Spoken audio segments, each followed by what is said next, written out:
നമസ്കാരം. നിലമ്പൂരിൽ UDF ഏത് കുറ്റിച്ചൂലിനെ നിർത്തിയാലും ഞാൻ പിന്തുണയ്ക്കും എന്ന് പറഞ്ഞിട്ടുള്ള PV അൻവർ ഇടതുപക്ഷ ജനാധിപത്യ മുന്നണി സർക്കാരിനെ പറ്റിയും പ്രതിപക്ഷത്തെ പറ്റിയും ഒക്കെ പറഞ്ഞിട്ടുള്ള ചില കാര്യങ്ങൾ നിങ്ങളെ കാണിക്കുകയാണ്. അതായത് PV അൻവർ ഒരിക്കലും പുറത്തു വരരുതേ എന്ന് ആഗ്രഹിക്കുന്ന, PV അൻവർ ഒരിക്കലും ചർച്ച ചെയ്യപ്പെടരുതേ എന്ന് ആഗ്രഹിക്കുന്ന നിലമ്പൂർ ഇലക്ഷനിൽ PV അൻവർ പിന്തുണയ്ക്കുന്ന പാർട്ടിക്ക് വലിയ തലവേദന ഉണ്ടാക്കാൻ പോകുന്ന ചില വീഡിയോകളാണ് നമ്മൾ പുറത്തുവിടുന്നത്. പ്രതിപക്ഷത്തെ പറ്റി PV അൻവർ പറയുന്ന ഒരു പ്രതികരണമുണ്ട്. അതാദ്യം നമുക്കൊന്ന് കാണാം. പ്രതിപക്ഷത്തെ ഇപ്പോ വല്ലാതെ അങ്ങ് സുഖിപ്പിക്കുകയാണല്ലോ. പഞ്ചപുച്ഛമടക്കി ഇപ്പോ സതീശന്റെ ഒക്കെ കാലിൽ കിടക്കുകയാണ്.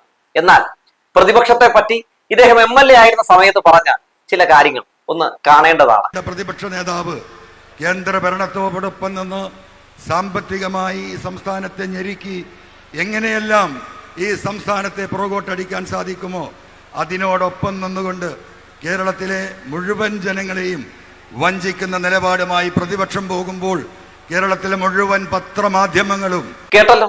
അപ്പൊ പിന്നെ എന്താണ് ഇപ്പോ PV അൻവർ ഇങ്ങനെ മാറ്റി പറയുന്നതെന്ന് ചോദിച്ചിട്ടുണ്ടെങ്കിൽ ഇതിനെയാണ് പറയുന്നത് ഈ അവസരവാദ രാഷ്ട്രീയമെന്ന്. തികഞ്ഞ അവസരവാദിയായിട്ടുള്ള PV അൻവർ UDFൽ എങ്ങനെയെങ്കിലും കയറി പറ്റാൻ വേണ്ടി ഇപ്പോ പ്രതിപക്ഷത്തെ സുഖിപ്പിച്ചുകൊണ്ട് നടക്കുകയാണ്. PV അൻവർ അന്ന് പറഞ്ഞത് എല്ലാവരും കണ്ടല്ലോ. അല്ലെങ്കിലും വികസന വിരോധികളാണ് UDF എന്ന് ആർക്കാണ് അറിയാത്തത്?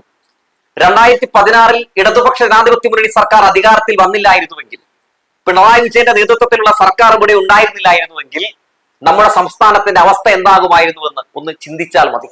എല്ലാ മേഖലയും തകർത്ത് തകിടം മറിച്ചുകൊണ്ടാണ് ഉമ്മൻചാണ്ടി സർക്കാർ പടിയിറങ്ങിയത് അല്ലെ? ഇന്നെന്താണ് നമ്മുടെ കേരളത്തിന്റെ അവസ്ഥ? ഇന്നത്തെ നമ്മുടെ കേരളത്തിന്റെ അവസ്ഥ എന്താണെന്ന് ചോദിച്ചാൽ എല്ലാ മേഖലയിലും നമ്മൾ ഒന്നാമതാണ്. അപ്പോ ഇനി ഇടതുപക്ഷ ജനാധിപത്യ മുന്നണി സർക്കാർ മൂന്നാമതും അധികാരത്തിൽ വരുമോ എന്നുകൂടി നമുക്കൊന്ന് നോക്കാം. PV അൻവറിന്റെ വായിൽ നിന്ന് തന്നെ കേൾക്കുമ്പോൾ ഒരു പ്രത്യേക സുഖമാണ്. അതിനെക്കുറിച്ചും PV അൻവർ പറയുന്നുണ്ട്. കഴിഞ്ഞ 7.5 വർഷക്കാലമായി കേരളത്തെ ഇന്ത്യയിലെ മറ്റു സംസ്ഥാനങ്ങൾക്ക് മുഴുവൻ മാതൃകയാക്കി എന്ന് മാത്രമല്ല, ലോകത്തെ പല രാജ്യത്തിൻ്റെയും ഭരണാധികാരികൾ കൂടി കേരളത്തിൻ്റെ ജനകീയ ഭരണത്തെ വിലയിരുത്താൻ കേരളത്തിലേക്ക് എത്തുന്ന സ്ഥിതിയിലാണ് ഇന്ന് കേരളം മുന്നോട്ട് പോകുന്നത്.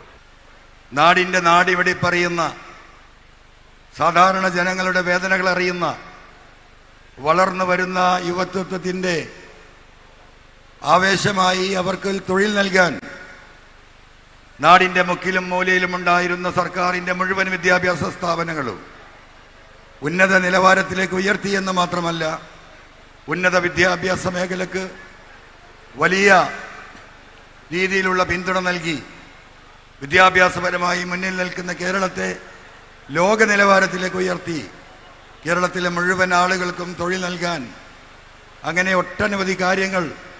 വ്യവസായ മേഖല ഞാൻ പറയേണ്ടതില്ല. ഒരു വർഷം 1 ലക്ഷം സംരംഭകത്വം എന്ന് പറഞ്ഞു തുടങ്ങിയത് ഏകദേശം 2 ലക്ഷത്തോളം സംരംഭകത്തിലേക്ക് എത്തിക്കൊണ്ടിരിക്കുന്ന കാഴ്ചയാണ് നമ്മൾ കേരളത്തിൽ കണ്ടുകൊണ്ടിരിക്കുന്നത്. സാധാരണ ജനങ്ങളെ ഒരുമിച്ച് നിർത്തി സമൂഹത്തിൻ്റെ എല്ലാ മേഖലകളിലും നമുക്ക് ആർക്കും കണക്ക് കൂട്ടാൻ കഴിയാത്ത വികസനവും, സാധാരണ ജനങ്ങൾക്ക് എല്ലാവർക്കും ഭക്ഷണവും, എല്ലാവർക്കും വസ്ത്രവും, അതിനൊപ്പം എല്ലാവർക്കും പാർപ്പിടവും, എല്ലാവർക്കും ഭൂമിയും, എല്ലാ ഭൂമിക്കും രേഖയും, എല്ലാവർക്കും വീടും നൽകി കേരളത്തിലെ സാധാരണ ജനങ്ങളെ ഒരുമിച്ച് നിർത്തി ഈ ഗവൺമെന്റ് മുന്നോട്ട് പോവുകയാണ്. ഇതാണ് ഇടതുപക്ഷത്തിന്റെ ശക്തി. ഇതാണ് ഈ ഇടതുപക്ഷ ഗവൺമെന്റിന്റെ ശക്തി.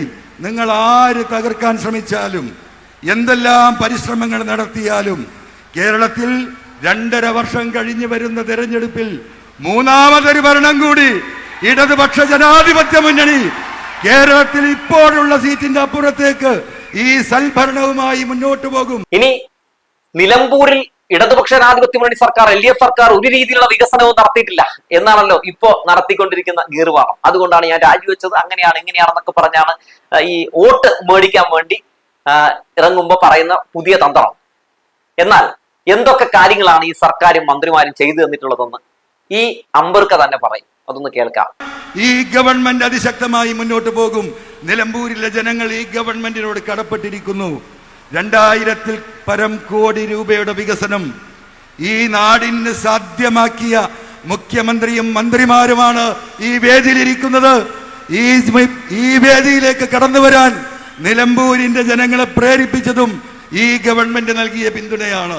2223 വീടുകൾ ഈ നിയമസഭാ മണ്ഡലത്തിൽ ലൈഫ് പദ്ധതിയിലൂടെ ഞങ്ങൾക്ക് നൽകാൻ കഴിഞ്ഞു.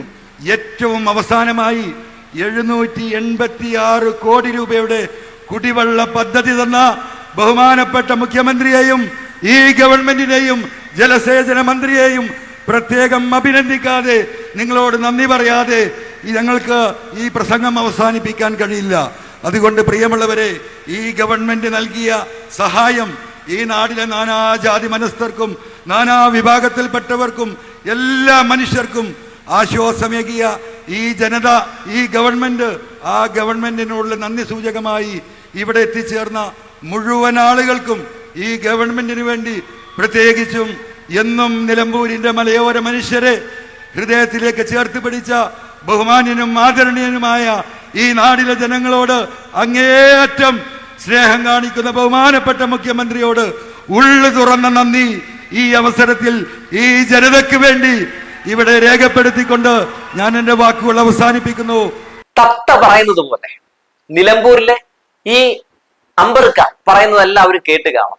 ഇതുകൊണ്ടാണ് കോൺഗ്രസിലെ പല നേതാക്കളും പറയുന്നത് ഇങ്ങേരെ എടുത്ത് നമ്മൾ ചുമലിൽ വെക്കരുത് എന്നാണ്. കോൺഗ്രസുകാർ ഇപ്പോൾ തന്നെ PV അൻവറിന്റെ പേരും പറഞ്ഞുകൊണ്ട് വലിയ രീതിയിലുള്ള അടിയും ഇടിയും ഒക്കെ തുടങ്ങിയിട്ടുണ്ട്. വലിയ പൊട്ടിത്തെറിയാണ് PV അൻവറിന്റെ പേരും പറഞ്ഞ് ഇപ്പോൾ നിലമ്പൂരിൽ നടന്നുകൊണ്ടിരിക്കുന്നതാണ്. VD സതീശനെതിരെ എത്രയധികം ആരോപണങ്ങൾ ഉന്നയിച്ച വ്യക്തിയാണ്. VD സതീശനെ എന്ത് പേരിട്ടാണ് വിളിച്ചതെന്നൊന്നും ഞാനിവിടെ പറയുന്നില്ല. മാത്രമല്ല, VD സതീശനെതിരെ 150 കോടിയുടെ അഴിമതി ആരോപണം, പുനർജനിക്കസുമായി ബന്ധപ്പെട്ടിട്ട് ഉന്നയിച്ച അഴിമതി ആരോപണം, ഇതൊക്കെ ഇപ്പോഴും നിലനിൽക്കുകയാണ്. രാഹുൽ ഗാന്ധിയുടെ DNA പരിശോധിക്കണമെന്ന് പറഞ്ഞ ആളെ ഇപ്പൊ ചുമലിലേറ്റിക്കൊണ്ട് നടക്കുന്നു കോൺഗ്രസ്. രാഹുൽ ഗാന്ധിയെ വലിയ രീതിയിൽ തന്നെ ആക്രമിച്ചിട്ടുള്ള രാഹുൽ ഗാന്ധിയോടും പ്രിയങ്ക ഗാന്ധിയോടും കോൺഗ്രസിനോടും ഒക്കെ വലിയ അവമതിപ്പുള്ള മമതാ ബാനർജിയുടെ പാർട്ടിയിൽ ചേർന്ന ഈ മുതലിനെ ഇങ്ങനെ നെഞ്ചോട് ചേർക്കുകയാണ് VD സതീശനും സംഘവും ഒക്കെ. എന്തോ ആയിക്കോട്ടെ, നിലമ്പൂരിലെ ഉപതെരഞ്ഞെടുപ്പിൽ എന്തായാലും PV അൻവർ പറഞ്ഞ ഈ കാര്യങ്ങളൊക്കെ ചർച്ച ചെയ്യപ്പെടുമെന്ന് മാത്രമല്ല, PV അൻവർ പറയുന്ന ഓരോ നുണയ്ക്കും PV അൻവർ തന്നെ പറഞ്ഞിട്ടുള്ള ഇത്തരം മറുപടികളിലൂടെ മറുപടി തരും എന്ന കാര്യത്തിലും ഒരു തർക്കമില്ല. ഇതാണ് ഇടതുപക്ഷത്തിന്റെ ശക്തി, ഇതാണ് ഈ ഇടതുപക്ഷ ഗവൺമെന്റിന്റെ ശക്തി.